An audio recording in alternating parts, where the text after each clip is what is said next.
CPM നേതാക്കൾക്കെതിരായ അപവാദ പ്രചാരണം CPM-ൽ നിന്ന് തന്നെ മുള പൊട്ടിയതെന്നാണ് കോൺഗ്രസിന്റെ ആരോപണം. എന്തു പ്രശ്നമുണ്ടായാലും തനിക്കു നേരെ വരുന്നതെന്ന് എന്തെന്ന് പ്രതിപക്ഷ നേതാവും ചോദിക്കുന്നു. എന്നാൽ ടീച്ചറെ പൊട്ടാനുണ്ടെന്ന് പറഞ്ഞു പൊട്ടിച്ച ആ ബോംബ് പറവൂർ കേന്ദ്രീകരിച്ച് നടത്തിയ ആസൂത്രണത്തിന്റെ ഭാഗമെന്നാണ് CPM സംസ്ഥാന സെക്രട്ടറിയുടെ പ്രതികരണം.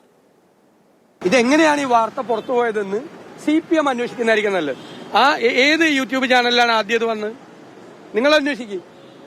ഞാൻ കോൺഗ്രസ്സുകാരും കൊടുക്കുന്നില്ല എന്നൊന്നും ഞാൻ പറയുന്നില്ല, കൊടുക്കുന്നുണ്ടാവും. കാരണം കഴിഞ്ഞ ഒരു മാസമായിട്ട് നിലനിൽക്കുന്ന CPM കോൺഗ്രസ് സംഘർഷത്തിന്റെ ഭാഗമായിട്ട് ചെയ്യുന്നുണ്ടാവും. അതിന് എന്റെ തലയിൽ വെക്കണ്ട.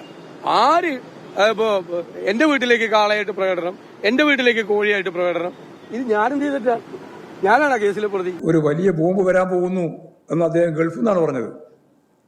അല്ല, അപ്പോഴും ഞങ്ങൾ പ്രതികരിച്ചിട്ടുണ്ട്. അതിൻ്റെ അകത്ത് യാതൊരു കാര്യമില്ല.